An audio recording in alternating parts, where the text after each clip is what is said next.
cuando se trata de analizar la particularidad del delito que se quiere analizar.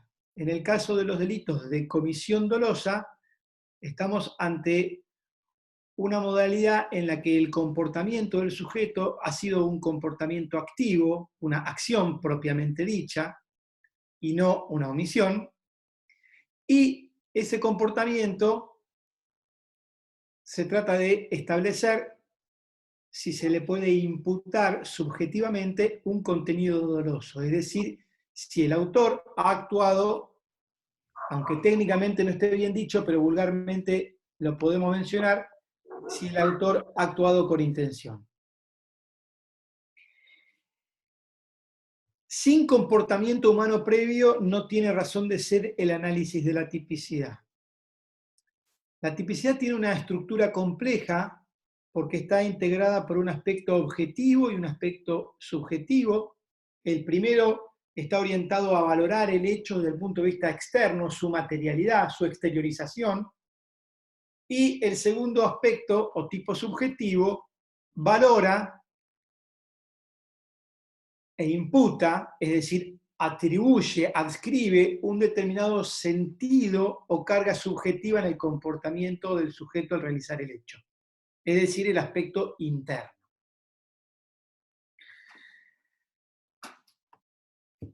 El análisis de la tipicidad tiene ese orden también secuencial. En primer término hay que establecer si hay un hecho exterior penalmente relevante que haya creado un riesgo prohibido, que en los casos de los delitos de comisión dolosa de resultado, esa creación de riesgo esté conectada causalmente a un resultado, y finalmente que ese resultado sea la concreción o la realización del mismo riesgo creado por la conducta del autor. En el caso de los delitos de comisión dolosa de mera actividad, el primer elemento y único que hace falta para la tipicidad objetiva es la constatación de la imputación objetiva del comportamiento. En el caso de los delitos de comisión dolosa de resultado, los elementos que integran el tipo objetivo son imputación objetiva del comportamiento, relación de causalidad e imputación objetiva del resultado. La imputación objetiva del comportamiento es el primer juicio o el primer nivel de imputación objetiva en el que se valora si el comportamiento del sujeto, valorado desde una perspectiva ex ante facto, ha generado, ha creado un riesgo típicamente relevante. Cuando hablamos de riesgo típicamente relevante, tratamos de establecer si el riesgo creado por la conducta es de aquellos objetivamente idóneos para alcanzar el riesgo o para provocar el riesgo que el tipo penal que estamos analizando intenta prevenir. Por eso hablamos con dos ejemplos en paralelo para comprender que cuando uno valora la creación de riesgo, tener en cuenta qué tipo penal procuramos imputar es fundamental para establecer los límites de la idoneidad del riesgo creado. Entonces hablábamos de un ejemplo de un homicidio, tipo penal del artículo 79, o los ejemplos de los delitos de lesiones. Por supuesto que para valorar un comportamiento y afirmar que genera un riesgo idóneo de matar o de lesionar, los niveles de riesgo son distintos. ¿Por qué? Porque la idoneidad del riesgo para alcanzar una lesión o un homicidio justamente son diversos. Y de eso se ocupa cada uno de los respectivos tipos penales. Cuando un riesgo creado sobrepasa el ámbito de lo permitido, estamos ante un riesgo prohibido, es decir, un riesgo típicamente relevante. Como hay muchos delitos o tipos penales de comisión que para poder afirmar su consumación exigen la concreción de un resultado o la causación de un resultado, La tipicidad objetiva en estos tipos de delitos, además de la imputación objetiva del comportamiento, exigía relación de causalidad e imputación objetiva del comportamiento. El segundo elemento se analiza desde la perspectiva de la teoría conditio sine qua non, que es una teoría de la causalidad adecuada, creada en el año 1873 por un autor alemán, von Bury, y que utiliza la fórmula de la supresión mental hipotética para determinar si un antecedente es causa de un consecuente. Si se suprime en forma mentalmente hipotética el antecedente A y desaparece el resultado B, pues entonces tendremos afirmada la relación de causalidad. Si suprimimos el antecedente A y persiste el consecuente B, contrariamente entonces A no será causa de B. Esto lo vimos con el básico y sencillo ejemplo de que el sujeto A apunta y dispara un arma de fuego sobre B, impactando el proyectil en la sien y provocando la muerte. Está claro que si A no hubiese disparado sobre B, B no hubiese muerto del modo que murió. Eso nos vincula causalmente al antecedente con el consecuente. Y por último, la imputación objetiva del resultado es un juicio valorativo, pero que se formula desde una perspectiva ex post facto. Es decir, que en esta valoración se puede incorporar toda la información, aún aquella obtenida con posterioridad a la comisión del hecho. En este nivel de valoración, de lo que se trata es de establecer si el resultado tal como sucedió, repito, tal como sucedió en los hechos, es la concreción o no del mismo riesgo creado por la conducta del autor.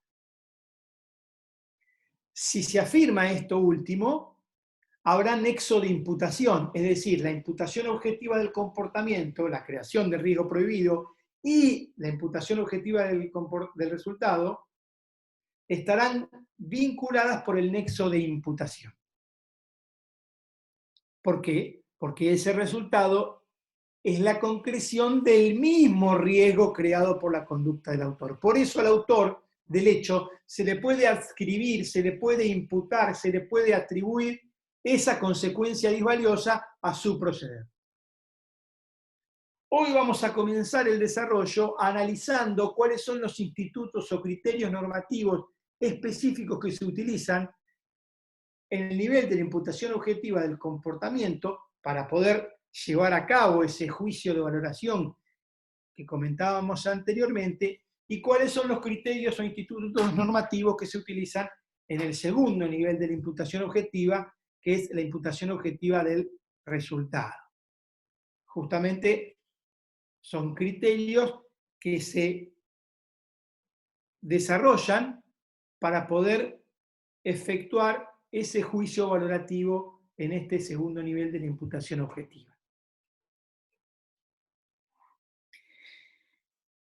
En el nivel de la imputación objetiva del comportamiento son 4 los institutos o criterios normativos que logramos presentar y mencionar la clase pasada, los repasamos. En primer lugar, el riesgo permitido. En segundo lugar, el comportamiento de la víctima. En tercer lugar, el principio de confianza. Y en cuarto lugar, la prohibición de regreso.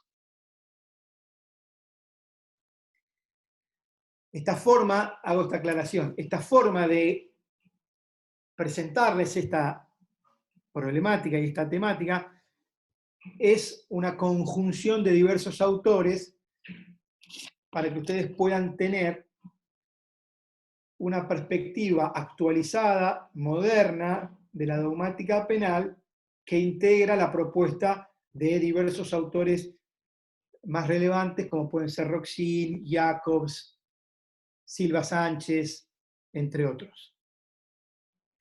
Lo cierto es que este primer instituto del riesgo permitido básicamente consiste en tomar en cuenta, considerar, al valorar si un comportamiento ha creado o no un riesgo penalmente relevante, que en la actualidad nosotros estamos conviviendo dentro de sociedades de riesgo. La evolución social, tecnológica, industrial, comercial, ha impuesto que la sociedad asuma y tolere actividades de riesgo que sabe que en determinado margen estadístico van a generar consecuencias lesivas para bienes jurídicos o para intereses jurídicos de los integrantes de esa sociedad. Como anticipábamos la clase pasada, la actividad aeronáutica, la actividad automovilística, los medios de transporte, la actividad industrial, puede generar afectación al medio ambiente, puede generar lesiones a la integridad física de las personas, puede provocar muertes, y sin embargo, esas actividades no están prohibidas, no son ilegales. Todos podemos manejar un auto, todos podemos tener una empresa o una industria, y todos somos potenciales pasajeros de una aeronave. Sin embargo, esas actividades están dentro de lo que se denomina riesgo adecuado socialmente.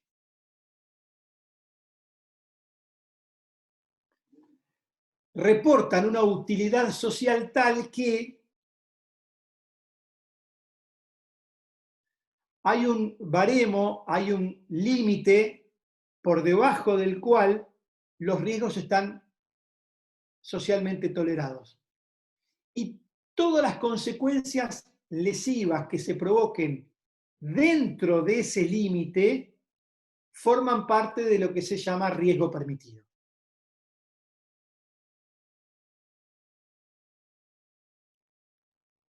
Cualquier hecho cometido al amparo del riesgo permitido no será penalmente relevante.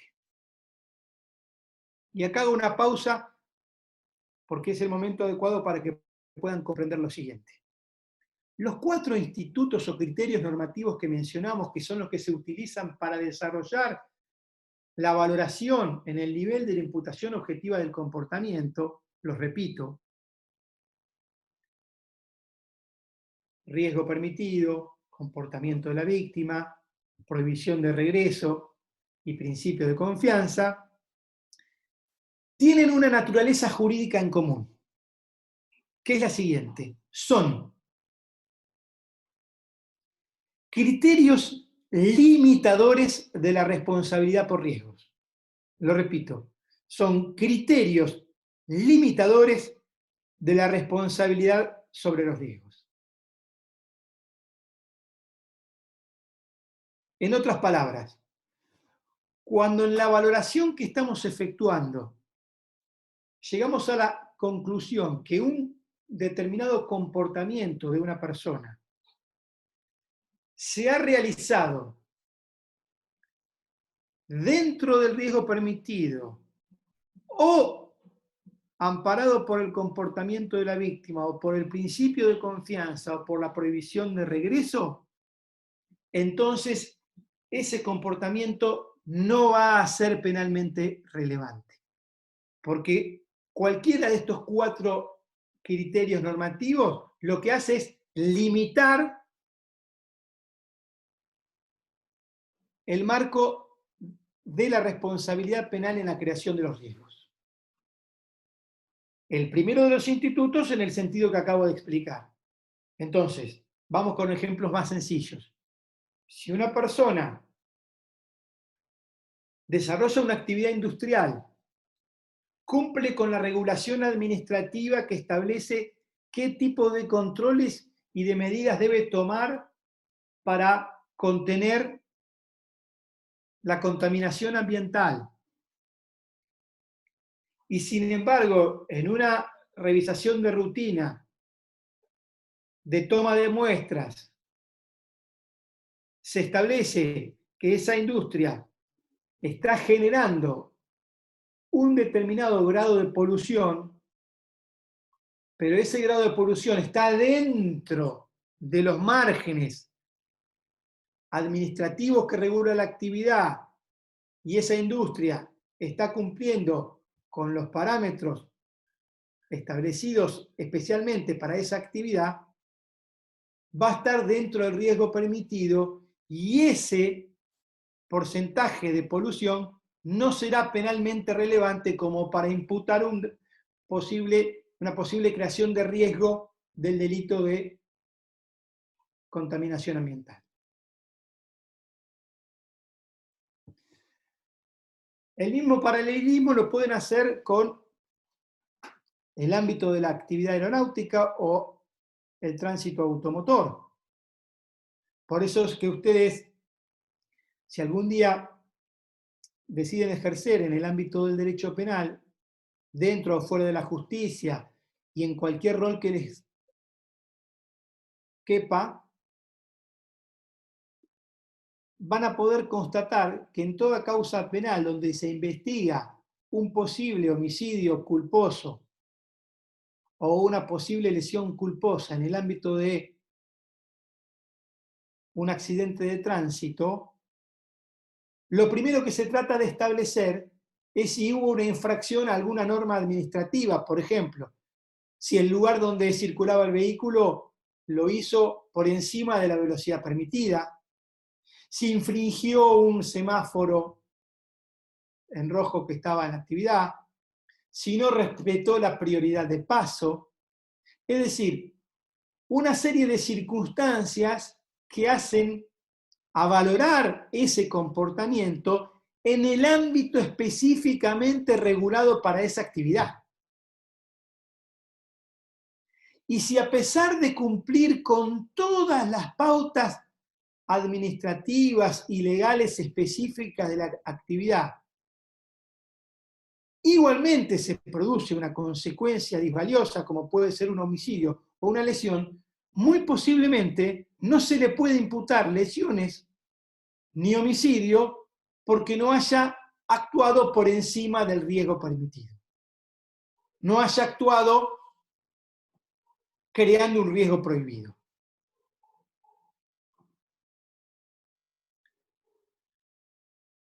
Dentro de este primer criterio que hemos identificado como el del riesgo permitido, existen ciertas variantes de supuestos que se los voy a mencionar por una cuestión casuística.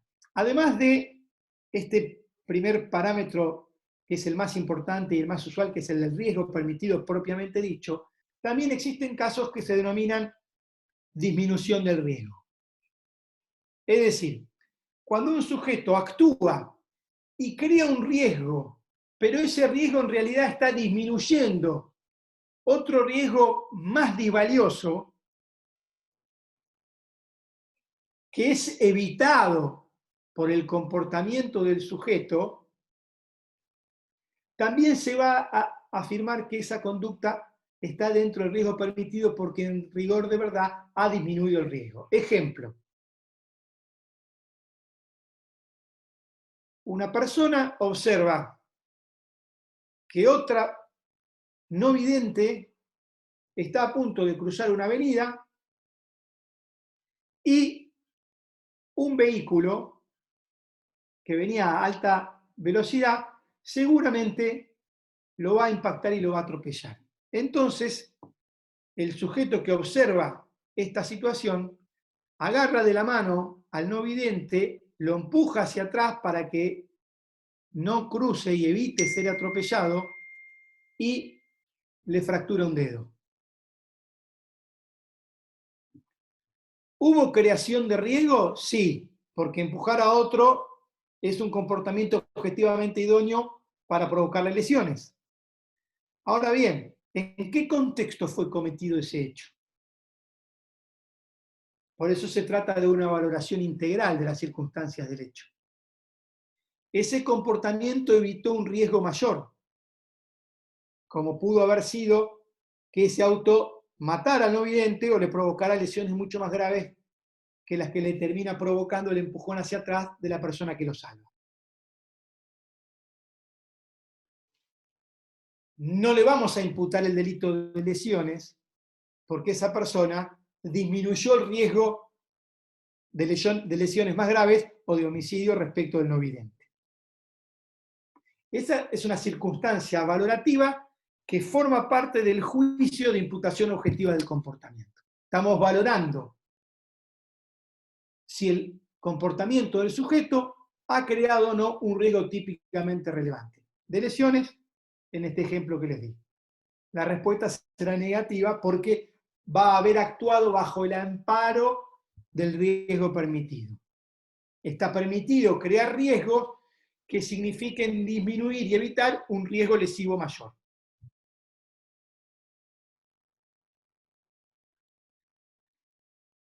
El segundo instituto que hemos mencionado es el del comportamiento de la víctima.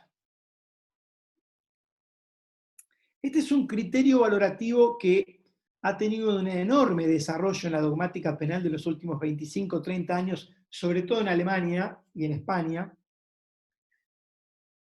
pero que merece ser considerado con suma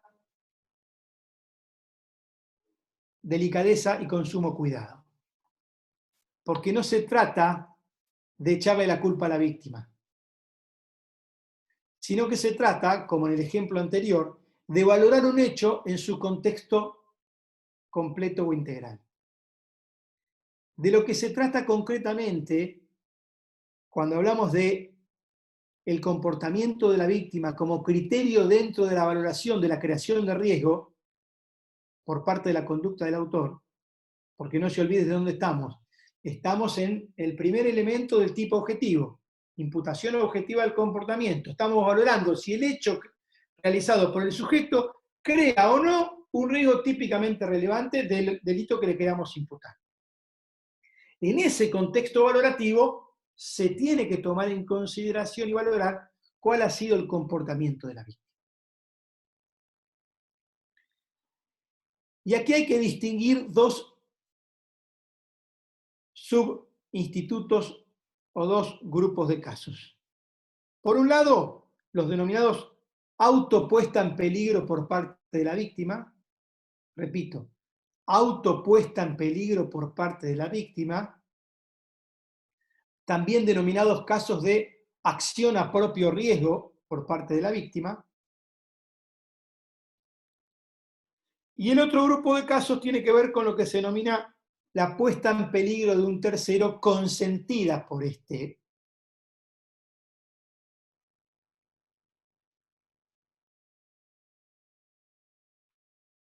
El primer grupo de casos es el más claro, si se quiere decir el más sencillo, y engloba todas aquellas situaciones en las cuales el comportamiento de la víctima ha sido el factor generador del riesgo prohibido. Repito, el comportamiento de la víctima ha sido el factor generador del riesgo prohibido. Profe, Sí, quedan 5 minutos. Te aviso para que sepas que después volvemos a entrar a este link. bueno, perfecto. ¿No? Entonces, en el primer grupo de casos, la autopuesta en peligro o la acción a propio riesgo significa que la víctima tiene una responsabilidad tan o más relevante que la del autor. Es la víctima la que termina configurando la situación de riesgo.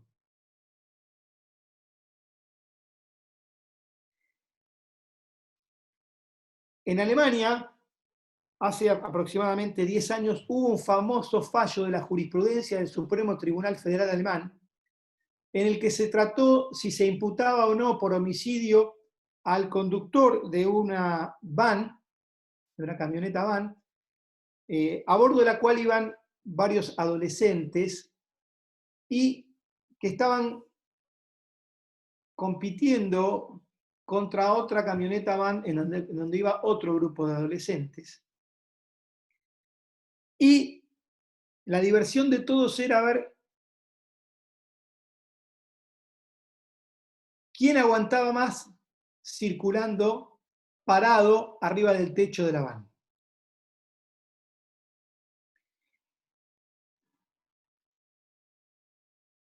El hecho terminó siendo que en una frenada, una de las personas que estaba parada arriba del techo de la van cayó y murió. Entonces se generó toda una discusión en torno a si el comportamiento consciente, voluntario y libre de la propia víctima que había decidido autoponerse en peligro